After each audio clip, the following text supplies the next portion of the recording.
glad to get the opportunity, of course, to speak on this very important bill here today, and I appreciate the attempts that are being made to reduce the cost of renting for students and indeed for all renters, because there are many of them out there. Something needed to happen because some landlords were looking for 2 months of a deposit and a month's rent up front, and for many people that's not attainable and are not able to pay that amount and haven't been. One of the biggest hurdles that a family have to jump is we'll say when their son or daughter becomes of age and needs to go to university, to provide accommodation, to provide the necessary funds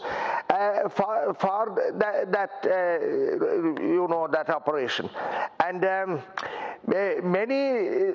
people are lucky, many couples are lucky that they get the SUSI grant, but many others of hard-working families don't qualify for the SUSI grant. And Minister, I'm appealing to you, whatever happens about Corona or whatever, do not let happen what happened last August, where he said the colleges were opening last year, and then you had families from all over Kerry and West Cork or whatever, driving to places like Cork City, looking for accommodation, to Limerick City and to Galway City, and indeed up here to Dublin, to get places for their sons or daughters, and paid deposits for them and paid rent for them, and they didn't use them, and they had a massive trouble in getting their money back. And surely he knew in the days coming up to the start of September or up to the term that the colleges weren't finally going to open, because I'm afraid of one thing, and very much afraid of it today. I don't think you're going to allow the pubs to open, by the way you're talking, to open for indoor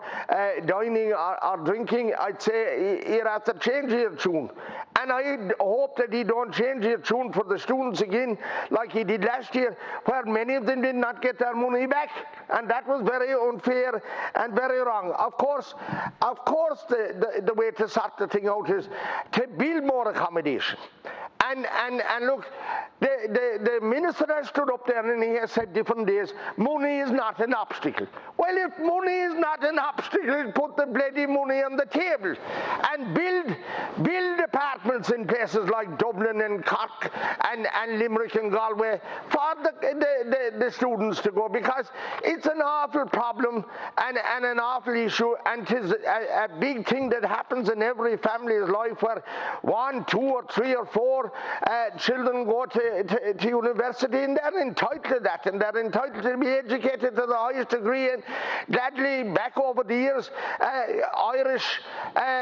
children have graduated and become professors and engineers and teachers and everything, and we're really proud of them, doctors and surgeons and the whole lot. But we need that to continue,